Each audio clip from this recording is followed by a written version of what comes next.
Devriez-vous écouter votre cœur ou protéger votre raison? C'est le dilemme qui nous paralyse tous un jour. Vous rencontrez quelqu'un et tout s'illumine. Chaque conversation est facile. Chaque silence est plein de sens.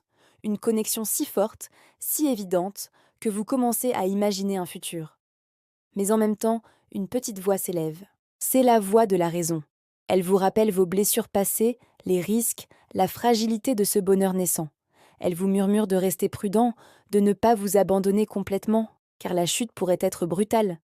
Alors, vous vous retrouvez coincé, coincé entre l'envie de plonger tête la première et la peur de vous noyer. L'élan de tout donner contre le besoin de garder une partie de vous en sécurité. Cette tension intérieure est au cœur du chef-d'œuvre de Jane Austen, Le cœur et la raison. Ce livre n'est pas juste une histoire d'amour d'une autre époque. C'est une exploration intemporelle de ce combat intérieur, aimer contre se protéger. On y suit deux sœurs, qui représentent à chacune une de ses voies. L'une vit ses passions sans filtre, prête à tout risquer pour l'amour.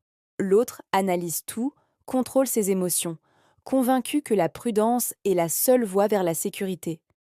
Mais que se passe-t-il quand la vie met leurs convictions à l'épreuve?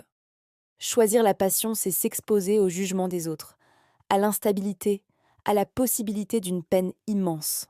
C'est risquer de tout perdre pour un sentiment qui n'est peut-être pas réciproque. À l'inverse, choisir la raison, c'est accepter une vie peut-être plus sûre, mais au prix d'une perte silencieuse.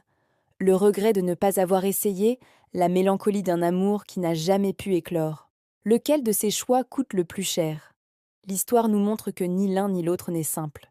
Chaque décision implique un sacrifice, une part de soi que l'on abandonne. Imaginez ce moment suspendu.